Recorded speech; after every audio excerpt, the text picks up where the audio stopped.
This is the School Success Podcast, a podcast for school leaders to learn from other school leaders what's working and what's not, and to get inspiration and encouragement, as well as strategies to grow school enrollment, connect with families, retain teachers, recruit teachers, and everything in between. You guys are heroes, and I cannot thank you enough for pouring into this next generation that's coming behind us. My goal is you will take at least one thing away from every episode that you can take back to your school to make it better than it is right now. Please enjoy the School Success Podcast.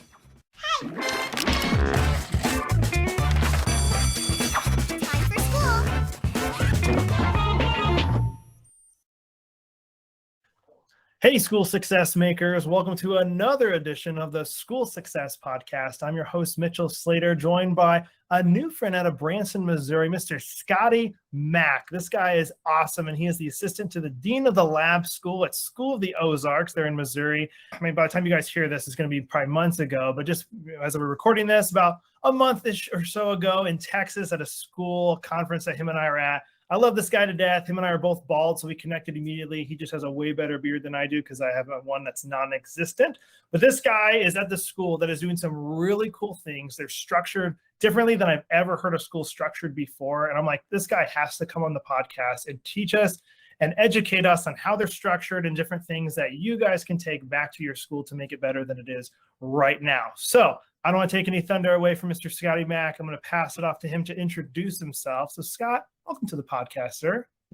It's an honor, Mitchell. I'm really excited and been following what you've been doing since we met. And it seems like you're doing some great things and a lot of great podcast series that you've done previously, episodes that hopefully I can live up to here. You will, man. I mean, you're already ahead of the game, I feel like. So I always like starting off the podcast with, if I was to visit you, which it looks like I might be visiting you later in 2023, in Branson, Missouri, what do we do for fun? Like, especially, I know it's March, I think it is, but like, hey, what's there to do in Branson? Like, I feel like I don't even know anything about Branson, Missouri. So what do we do for fun? Well, I can't wait to introduce you to Branson. Branson's unique. It's not a big area, but we have a lot of tourists come from your Arkansas and small town Missouris that come to Branson. It previously has been known for a lot of shows, whether that be comedy, singing, entertainment shows. There's a little strip with a lot of different theaters on it, and a lot of putt-putt, a lot of mini golf, things like that. But Branson is seemingly changing into kind of a golf destination. Many beautiful, beautiful courses are popping up. The area and Ozarks is absolutely gorgeous. Hills, beautiful trees, some great little lakes. A lot of fishing. Johnny Morris of Bass Pro has vested a lot of money into this area with things like Big Cedar and some of his other endeavors. And so it's really becoming a tourist destination for outdoor activities. And when you come, Mitchell, I'd love to go play some golf, take you to some really beautiful places in the area, and hopefully have some good food. So Branson is definitely unique. Sweet. So obviously there's golf all over South Florida where I'm at, but is Branson open for golf in March, or are they kind of closed up with winter time? What's it looking like? Well, if I'm being completely honest with Michelle, I don't play any golf. I just know that golf is really big out here, as there's some Tiger Woods as kind of his thumbprint is on some courses. And a lot of people come to play golf. There's also, I'll throw this out there, there's a lot of shopping, kind of outlet shopping that people come up from the surrounding areas to do as well. So a lot of outlets. But as far as March, I'm sure we could find a golf course at that. Now, we had 75-degree weather 2 days ago, and then we've dropped down the last couple of days to the 30s and had snow last night. So, who knows? March, who knows what the weather will be, but we'll definitely find some really fun things to do. Sounds good, man. Well, I'd love to get your background on how you got to where you are specifically today, and just what your history of Scotty Mack is. Yeah.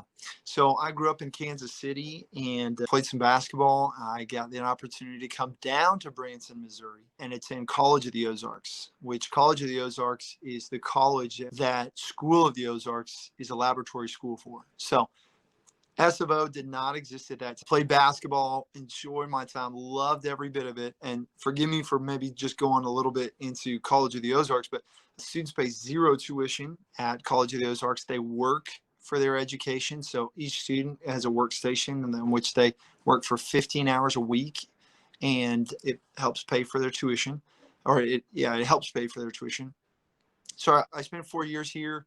Didn't really have much direction on what I wanted to do post-college, but was enjoying everything about college. Absolutely loved my time. Once I graduated, a friend of a friend mentioned there was a school out in Denver, Colorado that is accepting jobs as interns, basically at a Christian school out there called Valor Christian. And the idea was to invest in students, helping student activities, teach some classes here and there, do some coaching, and just really kind of get your toes wet in what it meant to be in education. So did that. While I was out there, started to think about what the next steps were. And while I was out there, one of the vice presidents, Dr. Sue Head, came to visit Valor. And I'd been praying that the Lord would kind of direct my paths. I had started dating my wife at that time. And I was asking the Lord, I need to come back to Branson, Missouri. And in walked Dr. Sue Head. And much to my surprise, I was asked to give her the tour. And at the end of it, she asked if I would be open to applying to come help out as they were planning to open up School of the Ozarks. And so that was just over 10 years ago, and took the job. I was a student life director year one. It was a brand new school. We just had under 100 students in the high school. And we'll get to, I know there's a lot of intricacies in regards to School of the Ozarks and how that works. I'm sure we'll get to that. But just for my journey, we ended up realizing that we needed to start a lower school. And at that time, they had asked me to step into kind of the assistant principal position. And I've been doing that for several years now and have loved every minute of it. So that's kind of my journey, where I am now. Never in a million years would have thought that I'd be doing this. It's only by God's hand and his opening of doors that were pretty easy to walk through that I'm doing what I'm doing. And it's been a really pleasant surprise. I've met a lot of great people, worked with so many great students, and just happened to work with the best colleagues that I could have ever asked for. So I'm really blessed, love what I do, and it's been an amazing journey. Love it. Love it. And so as we kind of dive in, I know you shared a little bit about College of the Ozarks. Let's dive into a little bit of like the School of the Ozarks in general. Like, how is it structured? What's it about? I know we'll dive into some challenges you guys are, up against, but like give us, so people, I know there's probably a lot of people going, School of the Ozarks, never heard of it. What do you mean it's structured differently? So dive into that a little bit. Yeah.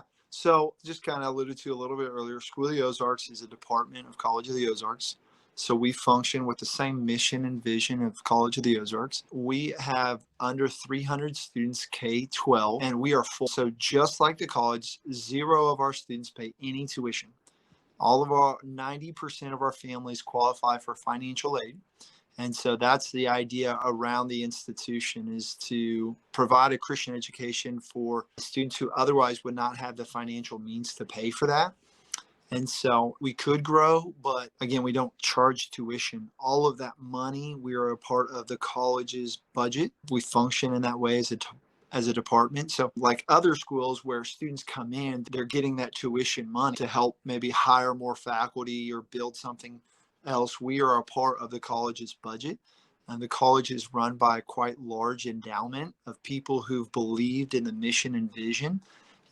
Both me and my wife walked out of C of O with 0 debt and an undergrad degree.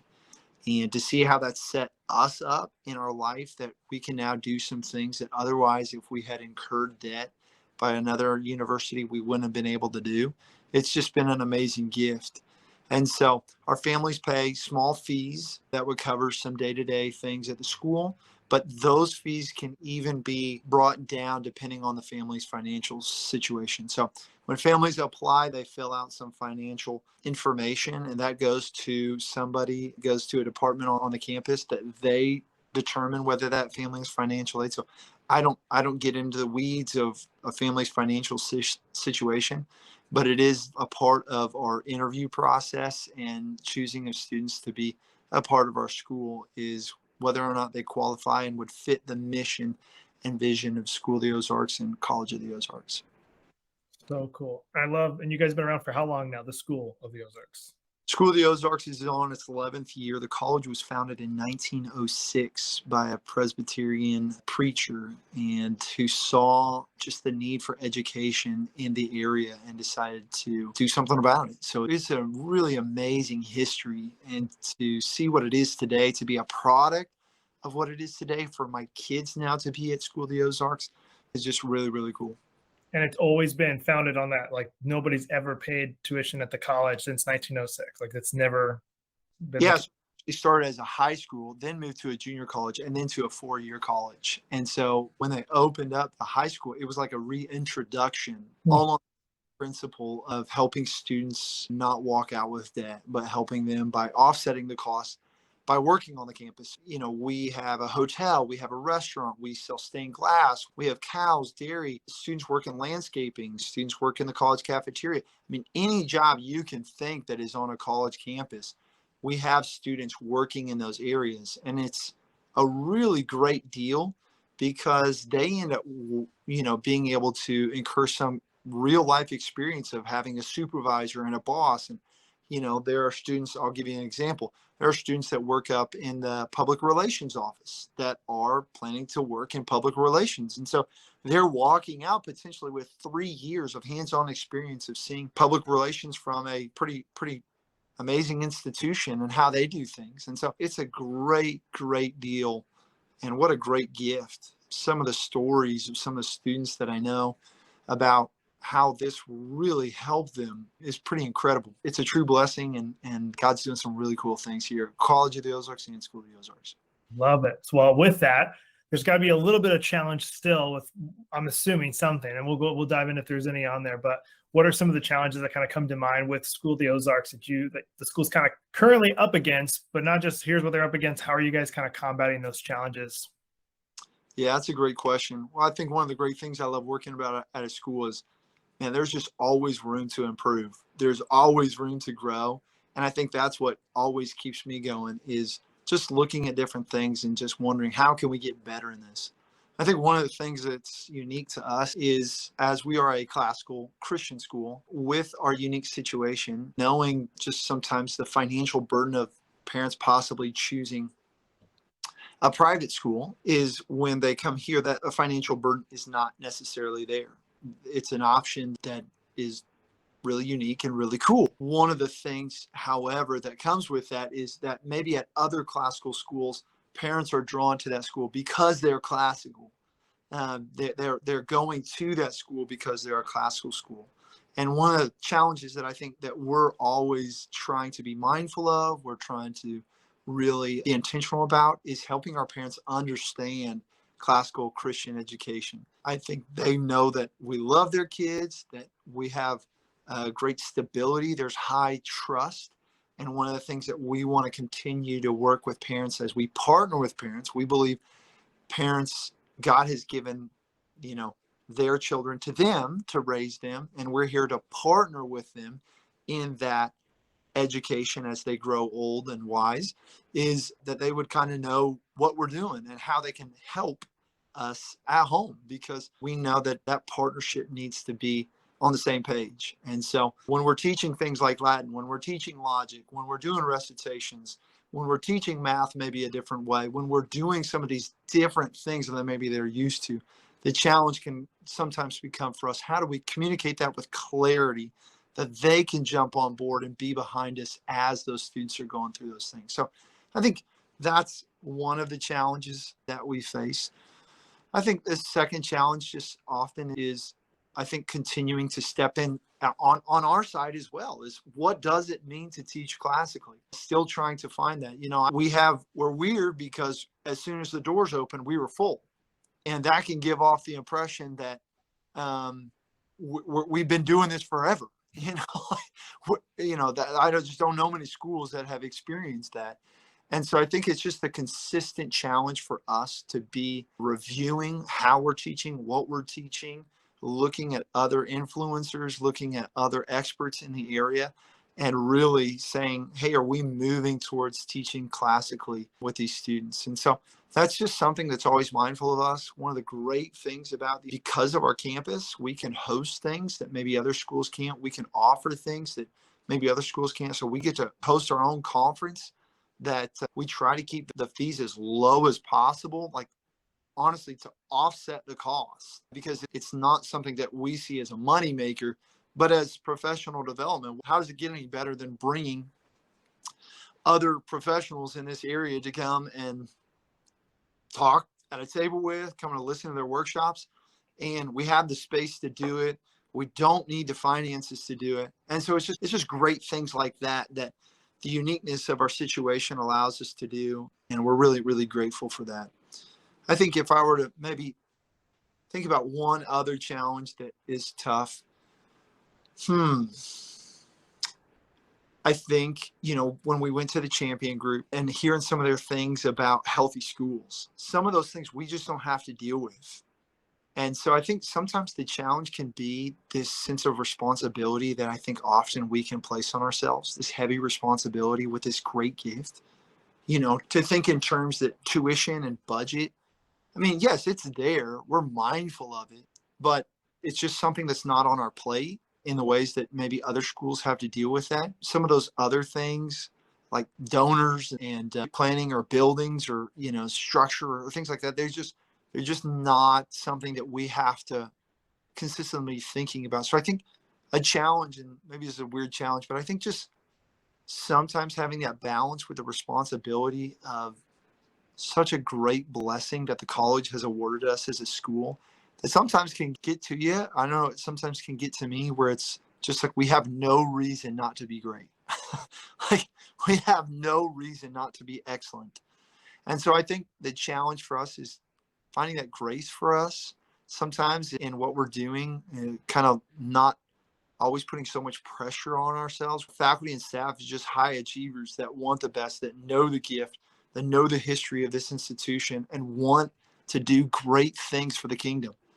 And I think sometimes that can add pressure to live into that time. So I just think a challenge for us is what's that balance of challenging ourselves, pushing ourselves, and knowing the great gift, and also at the same time just, maybe just relaxing and slowing down and not putting too much pressure on ourselves. So hopefully that makes sense. I know a lot of those things are unique to us.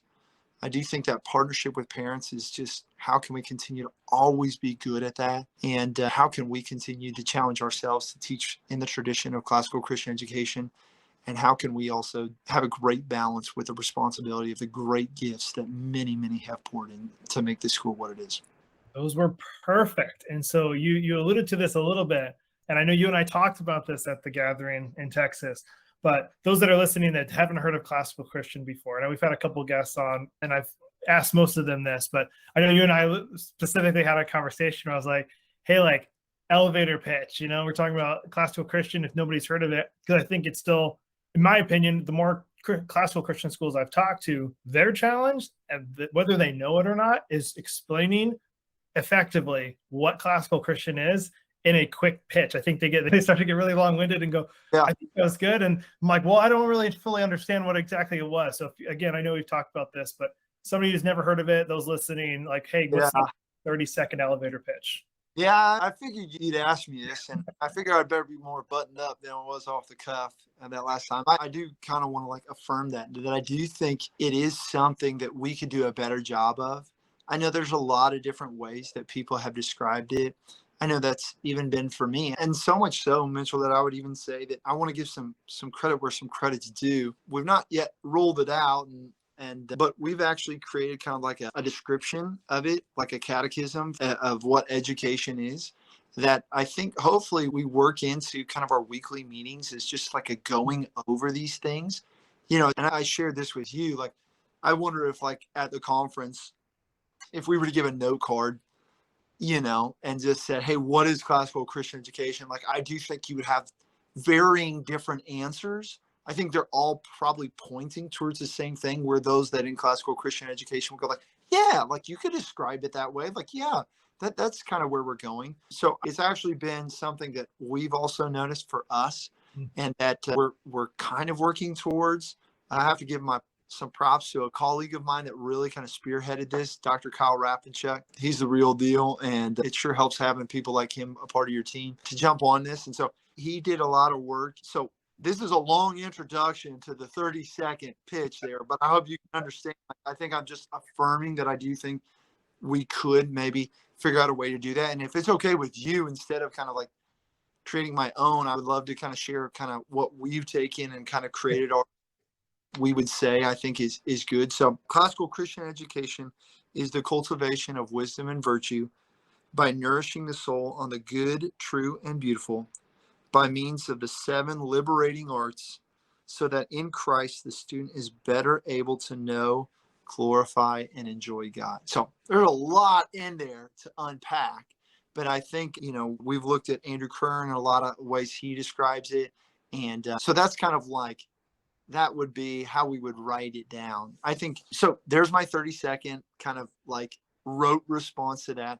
I know that when we talked, I described it as a parent and why I would choose to send my kid to a classical school. So I'm going to stop because I don't want to be, what you mentioned as somebody who keeps talking about this. But that would be kind of my rote response if somebody asked me of how I would describe classical Christian education. That's perfect. And for all those listening, like I want this is a good exercise that whoever's listening to do for your school. It could be a non-Christian school, Christian school, Catholic school. Like it doesn't matter. Like you got to know how to describe and talk about your school that makes you sound different. Because I think so many times we go, oh yeah, my school, it's A-rated school, got good teachers, good. Like, oh, okay, cool. Like cool. Like, so is the one down the street said the same thing. Like, what makes you so unique, so different? So I want you to be thinking about that. All those that are listening, like, what is that 30-second pitch? You meet a parent in the elevator, meet a parent at the grocery store, and like, oh, what school do you go to? I have a kid that's interested. Boom, like sell them on your school in 30 seconds. Like, why is it the best school that they need to be going to? And so I think a lot of times we miss that as schools because we're in it every day, all day, and it sounds like, oh yeah, we're a school. And I think, businesses are very guilty of this as well. It's like, oh yeah, we sell burgers. Oh, we sell whatever. It's like, yeah, more than that. Like, sell me on what you do here. So just a little plug. Yeah, I mean, I would just echo that. And I think, ultimately our mission and vision is just that. It is so unique. It is with the setup that we have, that it is what is always moving us. We're always coming back to that mission and vision that is unique, that is on the tip of everybody's tongue. So I will say, as a school, I think you could ask every faculty member and they could, without even thinking about it, give you the vision for our students here at SFO. The classical thing is the way we've chosen to carry out educating students in that, but we see students as, in a holistic way of many ways that they can grow in that. So I would just continue to echo what you're saying there. Love it. Well, as we the last piece of advice, I want to hear what's going really good. You've already shared some stuff, of course, that's going really good because you don't have to deal with some of the other things regular schools are dealing with. But if you were to share a couple of things that are going really, really good, you'd love to highlight and kind of brag about, if you will, what would those be? Well, I think we have an amazing faculty. For being as small as we are, around 20 faculty and staff, K-12. Wow. We have just been given a great group of people that really think they understand the mission and the vision. And I think we are just really sold out to that. We have a lot of graduates of College of the Ozarks that are our faculty. Awesome. So a lot of really big buy-in. And I think that's just what we do really well is I think everybody understands how unique our setup is and therefore, and has in some ways been a recipient of that to come back and that be their vocation and what they do, the buy-in for the mission and vision is really spectacular. And so I think kind of doubling down on what you've mentioned, that mission and vision and how it guides and should move and direct is so important. And I think I'm just always really proud of that. I'm really proud of the institution overall, of the college, that I think there's just a really big commitment to that I think just really directs a lot of what we do and informs and keeps us on path. I don't think there's much mission drift. I don't think there's much varying. I think we do a great job of staying in what kind of what we want to do to develop citizens of Christ-like character who are hardworking, educated, and patriotic. That's what we do. We do those 5 things, and those are our 5 pillars. And so all those decisions really filter through that. And I'm really proud of the way that we stay on mission in that. And so I will say to what you said, sometimes it gets lost in the minutia of every day. Like, yeah, how do I take kindergartners to the bathroom without them running into the junior high kids who are coming from the lunchroom? Like, at the end of the day, like, there are some of those things that just have to be worked out. But in an overall sense, I'm really proud of the way that we keep the mission and vision at the forefront, and really sets the course for us.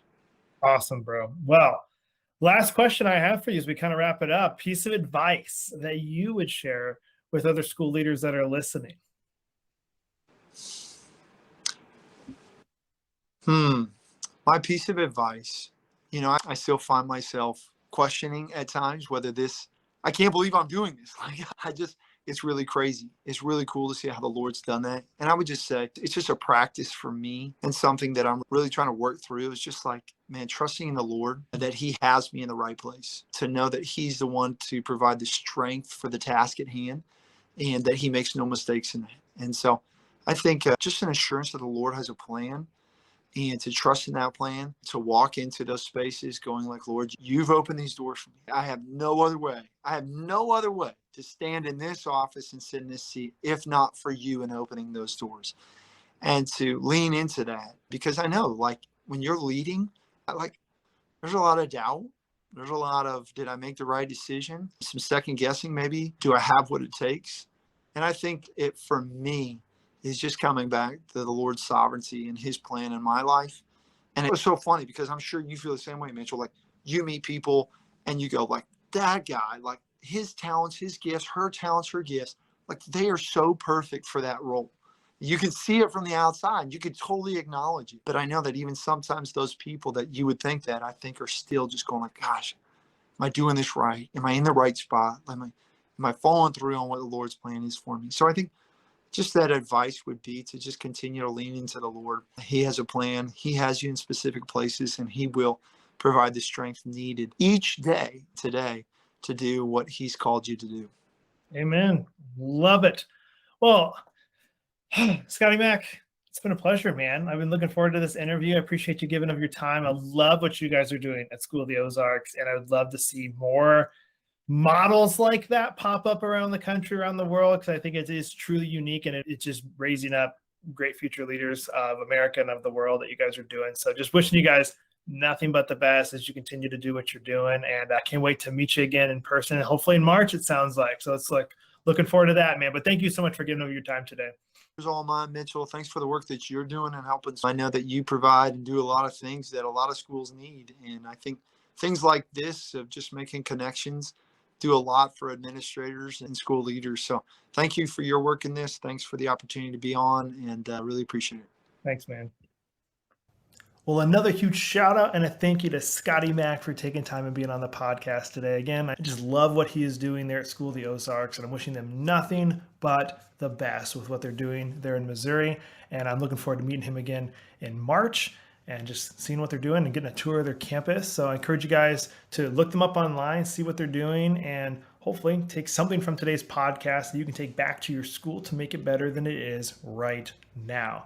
If you're in a school right now that's struggling to grow enrollment or finding ways to connect better with your families or any of that stuff, I'd love you to reach out to us online. You can find us at schoolsuccessmakers.com. That's schoolsuccessmakers.com. Or maybe you're more of a Facebook user, check us out on Facebook. We got a private Facebook group just for you called School Success Makers. That's School Success Makers on Facebook. I'm personally in there, and I'd love to see you too.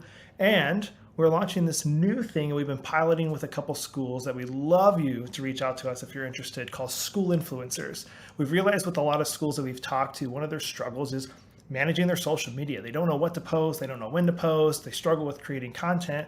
Well, you guys have amazing marketers in your school, and they're your students, but maybe you're just not sure how to empower them to help you with your social media. Well, this is what this service is that we're offering.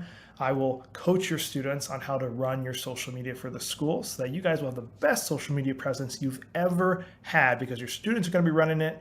I will be coaching them and giving them direction on what to do. So if you're interested in school influencers, reach out to us as well. I'd love to empower your students, pour into your students. I love students so much. So I'd love to help your school out with running the social media. If you need that, that is our service called School Influencers, because that is what they are. They are your school influencers. We'll be back here next week with another amazing guest as usual on the School Success Podcast. We'll see you then.